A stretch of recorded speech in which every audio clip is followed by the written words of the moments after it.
Hello Galactic family. I wanted to share with you an experience that I had recently in the hopes that it shines a light on what is taking place for some of us. I say some of us, because we are all at different stages, and if this does not feel that it pertains to you in this moment, you may find that it will in the future. I asked my team if it were appropriate to share this experience and was told yes, that it helps to open the door of possibility for others.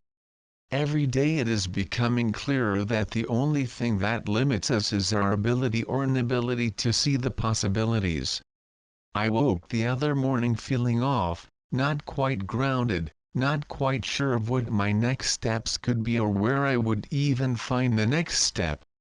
With these thoughts, anxiety bloomed through my system and I could feel the fight versus flight reaction kick in. So I relaxed myself, went into a meditative state, and as often happens I found myself pulled into session with my ascension team. Understand that what I see may be different than what another sees, as we each must interpret through our own filters. First I was shown the Earth and the new grid that surrounds her now.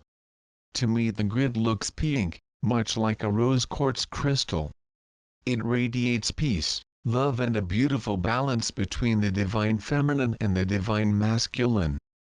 I have noticed this grid for quite a while. I have been seeing it get stronger and stronger as more and more energies not only help support it but anchor it into this reality. I have on many occasions tapped into this grid with an open heart and have been overwhelmed by the sheer beauty of it and the love I received. The main difference I saw in this moment was how much clearer and stronger it looked. It simply glowed and pulsed with life. I continued looking at it to see what else may have changed when they drew my attention to my body. I then saw my body in its entirety as if there were two of me there, one observing and the one standing there. Love our multidimensional abilities.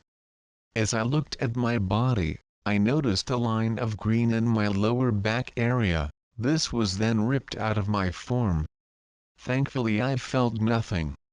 Then I saw a blue grid covering about 15% of my body. It was incomplete, as if lots of pieces had been removed before. This too was ripped from my form. Then I saw a yellow grid, and this one covered about 25% my body, from my waist down my left leg. Again it was ripped from my form. I stood there a little shocked and confused, not understanding. My team then smiled and said, "Connect with the new energy grid." As I connected and allowed the incredible love to pour into my heart chakra, I saw my entire being light up. The pink grid was now inside of me, a part of me. I then began to understand, our job is to anchor it into ourselves. We are the grid of the new earth. I then started to question what had been removed from my form. The green line was the last remnant of the third-dimensional grid. I found it interesting that it was in my lower back, a point of injury. It contained my limiting beliefs on my back and its ability to heal. The blue grid removed from my body was 4D thoughts and beliefs that were still lingering and holding me back. I then questioned about the yellow grid and was told that it held 5D and higher frequencies. This was confusing to me, as I didn't understand why this would be removed and why it was only half there to begin with. They explained that the grid in my form held distorted beliefs and possible timelines that did not match the frequencies of the new earth. They also explained that the more I expanded and embodied my soul, the more this grid naturally dismantled itself, as I no longer carried the energies that match it. This grid held all the misinformation we have been told about how the new earth would be, how it would look, how the people will act. When I think about how much info has been given on this and how many times it has changed, I totally got it. This grid also held the distortion carried over from this and past lifetimes that we must sacrifice in order to obtain enlightenment. that we must lose all we hold dear, as some of us have done in previous incarnations. This grid also carried with it the rules of ascension, which has given birth to the spiritual ego and is simply an extension of duality. So, while this grid carried a beautiful higher vibration, it was tainted by the lower frequencies and the limiting thoughts and beliefs carried over. This distorted 5D grid did not allow for full possibilities of existence. We are all being asked to let go of these limiting beliefs, the duality, and the fear. The new earth is here, it is accessible, it is us who must bring it into our form and anchor it in. We must also let go of the belief that it is a destination to be had, when in fact it is a vibration. We must let go of the belief that we and the earth will be saved by someone outside of us. It is us who will save the earth by accessing our unlimited potential to heal ourselves and our world by simply embodying our soul and anchoring source light here and now. We have gotten glimpses of the potential to heal with studies such as Dr. Emoto's water experiments. We have been told over and over again that if we really understood our full potential as creator beings, that nothing could harm us. It is time to walk in that knowledge, to really see ourselves for who we are. I talked with my team and asked my human questions about whether I would still experience moments of uncertainty and doubt. Would everything always flow perfectly?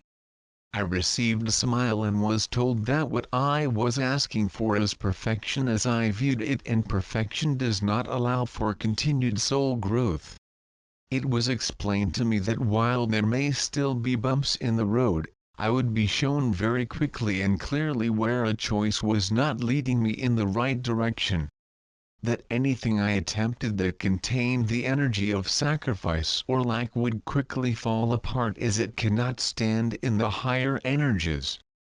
That as long as I stayed observant and in my heart, that I would be shown things so that I could move beyond them and continue my soul growth. The thought that life on the new earth would be perfect is part of the distortion that had to be removed. Instead, we are being asked to see that all is working as it should for our soul growth. Simply put, just because you graduated school, doesn't mean that you stop growing and learning, it is just in a different way, a new platform. We are being asked again and again to love ourselves and others as we love Source. To see that we cannot proclaim oneness if there is still us versus them, the awakened versus the asleep, the light versus the dark alive within us. We cannot anchor in the new earth grid into our being if we still hold on to these limiting thoughts. We also cannot anchor in the new earth grid if we are not loving ourselves completely, which means not allowing others to take us for granted or playing the game of wanting to be liked by all. It is being very comfortable with boundaries and that you can love others unconditionally from afar if need be. It is understanding that another's perception of you will always go through their filters and it is not your job to change them. It is knowing that when you walk fully into your heart-centered power that you will change all around you. Instead of your vibration lowering near others, you then create a doorway, a pathway for another to follow if they choose, simply by being you. The human mind struggles with duality. It struggles with the thought that one must allow each to awaken in their own time, especially those we love dearly. When these thoughts and fears arise, open your heart and feel the truth that is all working as it should. Relax into it and allow. Below is a video that addresses how to move beyond duality. I hope that my sharing my experience helps you to move beyond the limitations that we have created within. Ask your team for help and give full permission with removing what no longer serves you. It does not matter if you don't see, hear or know your team, they know you. Until next time, I'm sending us all the love we can handle.